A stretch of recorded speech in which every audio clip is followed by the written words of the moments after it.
Senator Hao, speaking on the affirmative side on the resolution to foster environmental stewardship in elementary and middle schools. As a politician living in the most hostile climate in modern history, I understand the need for compromise. However, there are some issues that should be nonpartisan because of how common sense they are. Climate change is one of them. So join with me as we first talk about catastrophe, then look at curriculum, and finally explore counter-arguments. Firstly, catastrophe. The Center for Science Education explains that to survive and thrive, we need to adapt as the climate changes, as well as limit the amount of warming by reducing greenhouse gases. This requires education. In order to adapt to climate change, children of today need to learn its effects. They need to know what the world will look like because of climate change, as well as how to live in that new world. In order to limit the amount of greenhouse gases, education is needed on climate-related issues, such as teaching children about recycling programs or about sustainable alternatives that they could introduce into their daily lives. Next, curriculum.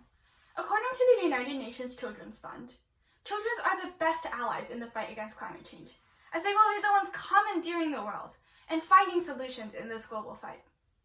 Despite this, EdWeek Research Center quantifies that 76% of teachers have never received any professional training or education on climate change or how to teach it, while only 6% say that their school or district has provided professional development on how to teach the subject.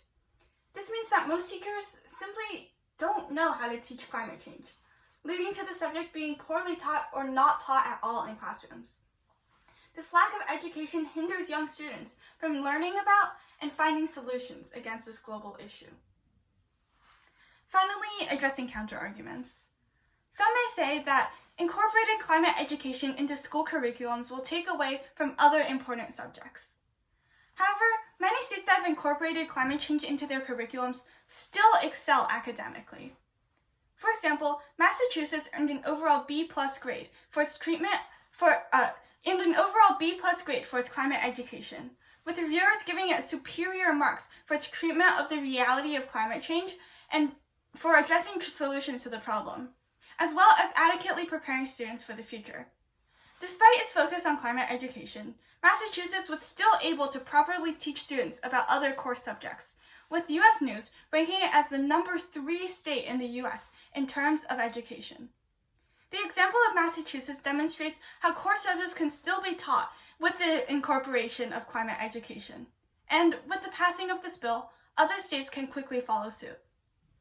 So, for the sake of the younger generation, we proudly affirm.